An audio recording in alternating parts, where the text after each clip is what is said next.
ऐसा मैंने अपने परम पूज्य गुरुदेव के श्रीमुख से सुना था। एक बार भारत के बादशाह अकबर ने बीरबल से कहा, बीरबल, मैंने सुना है तुम्हारे धर्म में बहुत देवता हैं, उन सभी देवताओं की मूर्तियां बनवाओ, मैं देखना चाहता हूं। राजा आज्ञा पाकर बीरबल ने अच्छे अच्छे कारीगरों को बुलवाकर उनसे देवताओं की मूर्तियां बनवानी आरंभ की। जब सभी मूर्तियां बनकर तैयार हो गईं, तो बीरबल ने बादशाह से देखने के लिए आग्रह किया। बादशाह अकबर ने बड़े प्रसन्न मन से उस भवन की ओर गमन किया जिसमें बनवाई गई मूर्तियां विद्यमान थीं। उन्होंने एक ओर से उन सभी मूर्तियों को देखना आरंभ किया। सभी मूर्तियों को देख लेने पर अंत में उन्होंने कहा, बीरबल, तुम्हारे सभी देवता कमजोर मालूम पड़ते हैं, क्योंकि सभी के हाथों में हथियार हैं। मात्र एक श्री कृष्ण ही बलवान दिखते हैं, इनके हाथ में कोई हथियार नहीं है, केवल बांसुरी है। कितने निर्भीक होकर ये बांसुरी बजा रहे हैं, मानो संसार में इनका कोई शत्रु ही नहीं।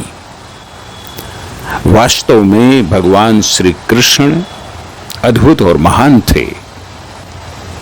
उनके संपूर्ण जीवन को विवेक अक्ष से अवलोकन करने पर उनका एक पक्ष बड़ा सरस मालूम पड़ता है, जैसे माखन चोरी करना, मटकी फोड़ना, गायें चराना, ग्वाल वालों के साथ क्रीड़ा करना, गोपियों के साथ छेड़छाड़, चीरहरण, रासलीला, कुब्जा प्रसंग, 16,108 स्त्रियों के साथ विवाह करना, जहां कहीं भी जाना, अपने व्यक्तित्व के प्रभाव से सबको प्रभावित कर बादल से निकले हुए चंद्र की भांति निखर आना आदि।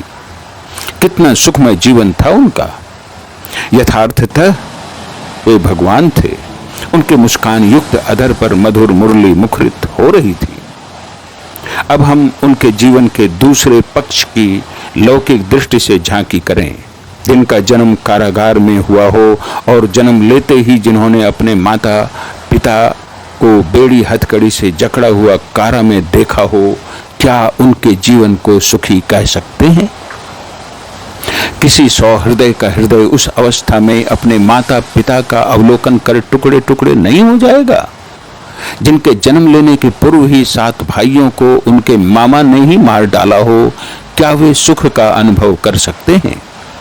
अपने माता पिता का कारावास और सभी भाइयों के विनाश की बात का स्मरण कर उनका कोमल अंतःकरण कैसा होता होगा।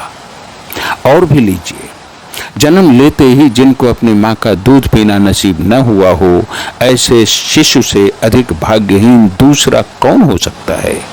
जिनको निज निकेतन का ठिकाना नहीं, भूमिष्ठ होते ही जिनको जन्मदात्री माँ का स्नेहांचल छूट गया हो, अनाथ की भांति पर घर में जिनका पालन पोषण हुआ हो, जन्म काल से ही जिन्होंने माता पिता का प्यार नहीं पाया हो, उनकी गोद में रहकर मोद का अनुभव नहीं किया हो, उनका जीवन कितना सरस या नीरस होगा, सरलता पूर्वक समझा जा सकता है। यह बात दूसरी है, यह अनाथ बालक ही भविष्य में कितने को सनाथ करेगा, अथवा यही अनाथ शिशु द्वारिका नाथ व जगन्नाथ होगा। लेकिन इस बात को कौन जानता था? वसुदेव जी बंद जेल से लेकर किसी तरह उस नवजात शिशु को नंद के यहाँ पहुंचाते हैं, लेकिन नंद के घर पहुंचकर भी आनंद कहाँ? छठी पर्व के पूर्व ही छद्मवेश में राक्षसी पूतना उनको विष पिलाने आ गई, परंतु भगवान की लीला को कौन जाने। विष देते विषया मिली, कृपा कियो करतार, 2 भुज कुछ ना कर सके, जो भुज रक्षक 4 वाली बात चरितार्थ हुई। विश्वान तो भगवान ने किया और जान गई पूतना की, बेचारी लेने को देने पड़ गए। पुनः तीसरे महीने में शकटासुर का आक्रमण, चौथे वर्ष में जमलार्जुन वृक्ष का गिरना, 7वें वर्ष में पुरंदर का प्रकोप और गोप वंश के लोप होने की आशंका। ब्रह्मा द्वारा गौ और गोप बालक का गुप्त हरण आदि कितना गिनाया जाए। गर्भ से लेकर अब तक के जीवन में उन्होंने जैसे सुख का मुख देखा ही नहीं। मामा कंस द्वारा अपने भाइयों की नृशंस हत्या के कारण तो वो दुखी थे ही, उस दुष्ट मामा के पाले पड़कर उनके अपने जीवन के भी लाले पड़ गए। वत्सासुर, बकासुर, अघासुर, धेनुकासुर, प्रलंबासुर, अरिष्टासुर, केसी, द्रोमासुर, जरासंध, काल यवन, शिशुपाल आदि के द्वारा ये बेतरह सताए जा रहे थे। शत्रु ने 17 बार मथुरा पर चढ़ाई की। 18वीं बार लाचार होकर उनको मथुरा छोड़कर नंगे पांव भागना पड़ा मथुरा से जूनागढ़ तक। उस समय उनके तन पर मात्र एक पीतांबर था, न पैरों में जूते, न सिर पर टोपी, छाता भी न था। साधुओं के आश्रम में जाते, वहां प्रसाद पाते और सत्संग करते। वहां से वे द्वारिका आए, लेकिन वहां भी दुख ने उनका पीछा नहीं छोड़ा। एक अशोभनीय घटना घट गई। उनके ससुर के घर में डकैती हो गई और वे मारे गए। स्वयं श्री कृष्ण पर सत्राजित ने समयंतक मणि की चोरी का झूठा कलंक लगाया। इनके अस्वीकार करने पर भी बड़े भाई बलराम जी ने इनकी बात पर विश्वास नहीं किया, जिससे श्री कृष्ण के चित्त में गहरी चोट लगी और वे दुखी होकर कहने लगे, हाय मैं क्या करूं, मेरे बड़े भाई भी मुझ पर विश्वास नहीं करते। इस प्रकार नर, सुर, असुर से लेकर नरराज, सुरराज एवं ब्रह्मा तक जिनके विपरीत हों, जिनसे दुश्मनी ठानी हो, क्या वे स्वप्न में भी सुख शांति का अनुभव कर सकते हैं? कभी कभी कृतवर्मा, विश्रवा, सात्यकी, उद्धव और बलराम में भी ऐसी फूट पड़ती थी कि वे महाचिंतित हो उठते थे। इस प्रकार घर बाहर सर्वत्र अशांति का साम्राज्य इनके सामने उपस्थित था। लोग वैवाहिक जीवन में कुछ सुख की कल्पना करते हैं, लेकिन इनके भाग्य में वह भी बदा नहीं था। विवाहोपरांत भी उनको सुख चैन के दर्शन हुए ऐसा प्रतीत नहीं होता।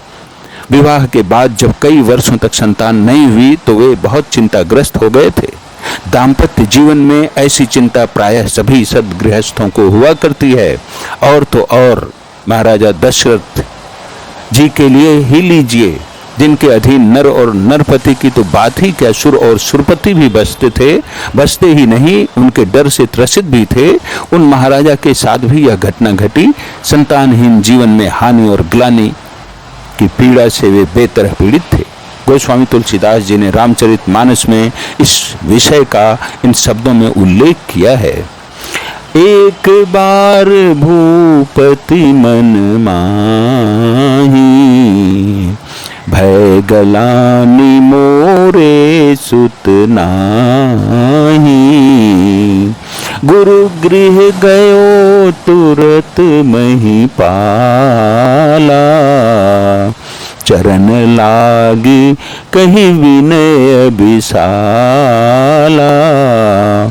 निज दुख सुख सब गुरु ही सुनायो, कही वशिष्ठ बहु विधि समझायो। धरहु धीर होई हहि सुत चारी, त्रिभुवन विदित भगत भयहारी। श्रृंगी ऋषि वशिष्ठ बुलावा, पुत्र काम शुभ यज्ञ करावा। भगति सहित मुनि आहुति दीन्हे, प्रगटे अग्नि चरु कर लीन्हे। आदि जैसे पुत्रेष्टि यज्ञोपरांत महाराजा दशरथ को पुत्र रत्न की प्राप्ति हुई, वैसे ही इन्होंने जब जाम्बवती से विवाह किया और 10 वर्षों तक संतान नहीं हुई, तब सूर्य की आराधना करके उनकी कृपा से शाम्ब नाम का पुत्र आया। रुक्मिणी से विवाह के बाद जब उनसे कोई संतान नहीं हुई तो इन्होंने शिव जी की आराधना कर उनसे प्रद्युमन नाम का सुत पाया, किंतु संतान पाने पर भी त्राण कहाँ। सम्रासुर ने प्रद्युमन को चुरा लिया और अनिरुद्ध का भी अपहरण हो गया। और भी देखिए, जब सभी लड़के सयाने हुए तब क्या हुआ, सबके सब मनमाने हुए। सब अपने अपने मन की करते थे। ऐसा एक भी पुत्र नहीं हुआ जो पूर्ण रूपेण इनकी आज्ञा का परिपालन करे। उन लोगों में खान पान का भी संयम नहीं था, मना करने पर भी नहीं मानते थे। निषिद्ध खान पान से मन म्लान तो होता ही है, भविष्य में होने वाले परिणाम का पता तो पीछे चलता है। जिन साधु संतों के परित्राण के लिए भगवान अवतार लेते हैं, उन्हीं भगवान की संतान साधु संतों का अपमान करती है, हास परिहास करती है, फलतः उन साधु संतों के अभिशाप से अपने ही कुल का नाश करती है। जिनकी आंखों के सामने देखते ही देखते एक ही दिन में समस्त कुल परिवार लड़ झगड़ कर कट मर कर समाप्त हो जाए, क्या उनका जीवन भी सुखमय कहा जा सकता है? और भी देखिए, कुरुक्षेत्र के समरांगण में स्वयं भगवान तो पांडवों की ओर थे और इनकी सेना इनके विपरीत ओर यानी कौरवों के पक्ष से लड़ रही थी। यह कैसी विडंबना है! उनके देह त्याग का दृश्य भी कितना हृदय विदारक होता है। भीम के द्वारा इन्होंने जरासंध का वध करवाया था और जरा नामक व्याध के द्वारा जंगल में इनका वध होता है। इनके शरीर पतन के पश्चात इनकी पत्नियों की क्या गति हुई, महाभारत मूसल पर्व का मनन करके जाना जा सकता है। परलोक गमन के समय भगवान श्री कृष्ण ने दारुक से कहा था, दारुक अब तुम द्वारिका चले जाओ और वहां यदुवंशियों की पारस्परिक संहार, भैया बलराम की परम गति और मेरे स्वधाम गमन की बातें कहो। उनसे कहना कि अब तुम लोगों को अपने परिवार वालों के साथ द्वारिका में नहीं रहना चाहिए। मेरे नहीं रहने पर समुद्र उस नगरी को डुबो देगा। सब लोग अपनी अपनी धन संपत्ति, कुटुंब और मेरे माता पिता को लेकर अर्जुन के संरक्षण में इंद्रप्रस्थ चले जाएं। श्रीमद् भागवत श्लोक 46, 47, 48। अतएव उनके महाप्रस्थान के बाद रुक्मिणी आदि पटरानियां तो उनके ध्यान में मग्न होकर अग्नि में प्रवेश कर गईं। उनकी बची हुई अन्य पत्नियों को लेकर वीर अर्जुन द्वारिका से इंद्रप्रस्थ की ओर जा रहे थे। बीच में ही लुटेरों से उनकी मुठभेड़ हो गई। जिस गांडीव धनुष के प्रबल प्रताप से अर्जुन ने मर्त्य से लेकर स्वर्ग तक अपने प्रभुत्व का प्रदर्शन किया था, आज भगवान श्री कृष्ण के नहीं रहने पर उसी धनुष पर प्रत्यंचा चढ़ाने में वे असमर्थ हो गए। उनके देखते ही देखते कुछ स्त्रियां तो स्वेच्छा से लुटेरों के साथ चली गईं और कुछ को वे लोग जबरदस्ती ले गए। उन दस्युओं के पौरुष के सामने पार्थ की एक भी न चली। अपनी आंखों के सामने भगवान की पत्नियों की दुर्वस्था और अपनी हर तरह की असमर्थता पर वे फूट फूट कर रोने लगे। अपनी हानि ग्लानि के मारे वे सिर धुनकर पछताने और विलाप करने लग गए। भक्त प्रवर सूरदास जी महाराज ने अर्जुन के विपन्नावस्था का निम्न प्रकार वर्णन किया है। हरि बिनु को परबे मेरो स्वारथ, मुंड ही धुनत शीस कर मारत, रुदन करत निर्भ पारथ, थाके हस्त चरण गति थाको, अरु थाक्यो पुरुषारथ, पांच बाण मोहि शंकर दीने तेउ गए अकारत, जाके संग सेतु बंध कीनो अरु जीत्यो महाभारत, गोपी हरि सूर के प्रभु बिन छूटत न प्राण पदारथ। खैर, जो कुछ भी हो, वे दायित्वपूर्ण ढंग से जागतिक कार्यों का संपादन करते हुए नियमित रूप से संध्या वंदन भी किया करते थे। श्रीमद् भागवत स्कंध 10 उत्तरार्ध श्लोक 4 में लिखा है, ब्राह्मे मुहूर्ते उत्थाय वायुर स्पृश्य माधव दध्यो प्रसन्न कर्ण आत्मानम तमसः परम। अर्थात भगवान श्री कृष्ण प्रतिदिन ब्राह्म मुहूर्त में ही उठ जाते और हाथ मुंह धोकर अपने मायातीत आत्मस्वरूप का ध्यान करने लगते। उस समय उनका रोम रोम आनंद से खिल उठता था। कहने का तात्पर्य यह है कि इतने उलझन पूर्ण और कंटका किरण जीवन में रहते हुए अपने पुरुषार्थ से श्री कृष्ण ने जो सुकृति विस्तृत की वह अवर्णनीय है, आज भी अमर है और उनकी धवल ध्वजा धरा पर अनंत काल तक फहराती रहेगी। वस्तुतः वे महायोगेश्वर हरि थे। अधिक क्या कहा जाए, योग कर्म सुकौशलम के वे तो प्रतिमूर्ति ही थे। श्रीमद् भगवद गीता का अमृतोपम उपदेश देकर उन्होंने जगत को चमत्कृत कर दिया है। उन्होंने अपने पवित्र चरित्र और कार्य कुशलता के द्वारा प्रमाणित कर दिया कि मानव जीवन में उत्थान पतन लगा रहता है, दिन रात की भांति संपत्ति विपत्ति आती जाती रहती है, लेकिन जो कर्तव्य पथ पर दृढ़ होकर रहता है, सत्य को धारण किए रहता है, उसकी विजय सुनिश्चित रहती है। सत्यमेव जयते नान्यतम। उनका अंतर और बाहर सागर की भांति आनंद की हिलोरें लेता रहता था। उनका हृदय इतना विशाल था कि अपनी जान लेने वाले दुष्ट शैतान के प्रति भी मेहरबान थे। इसीलिए तो उन कमलमुख भगवान ने उस हत्यारे बहेलिए को मेहमान के समान सम्मान दिया। इतना ही नहीं, विमान पर चढ़ाकर उसको स्वर्ग का उच्च स्थान भी दिया। कहते हैं फूलों का राजा गुलाब है। क्यों?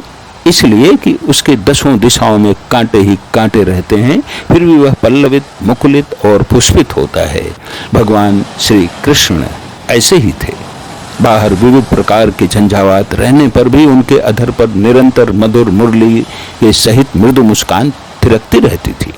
इसी प्रकार सब तरह की परेशानियों से घिरा रहकर भी जो मानव अपना विकास कर पाता है, उसके सुयश का कभी विनाश नहीं होता।